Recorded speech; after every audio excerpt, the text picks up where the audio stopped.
More than 60 years ago, Israeli photojournalist David Rubinger began his career, just before the birth of the State of Israel. That gave me a chance that very few photographers have to really cover a story, an entire story from A to Z.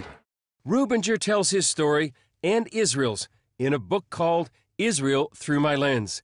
He documented those early historic days, like the day in 1947 when the UN voted for the establishment of a Jewish state. People were dancing in the street.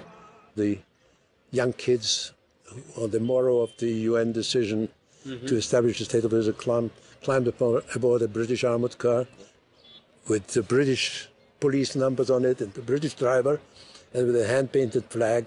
He began as a freelance cameraman and later worked for years as Time Life's photographer. He showed Israel's first years, its fight for independence, and the joy of Jews returning to the Promised Land from all over the world. The idealism, the feeling, the striving for equality, social justice, ashamed not to work.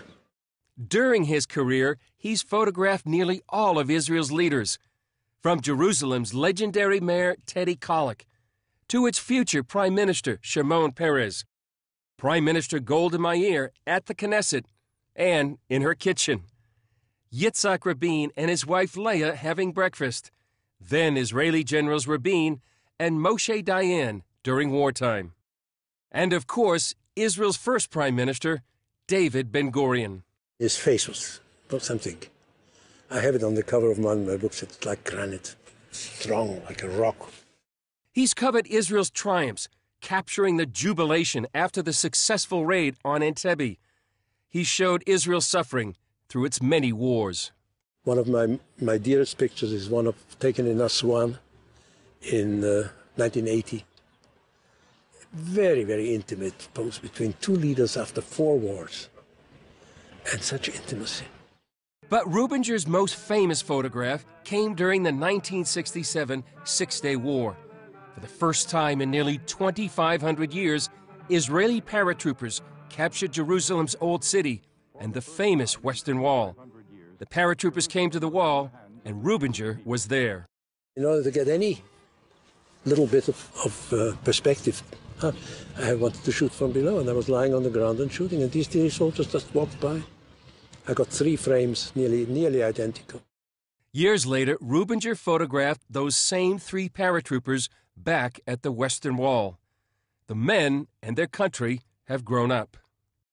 Grown up is the word.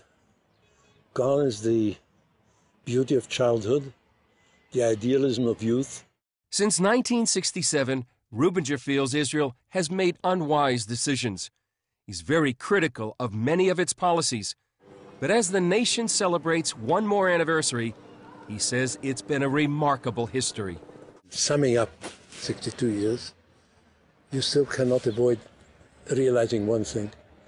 I think it's unprecedented in history that people did in 60 years what this country did in 60 years. Chris Mitchell, CBN News, Jerusalem.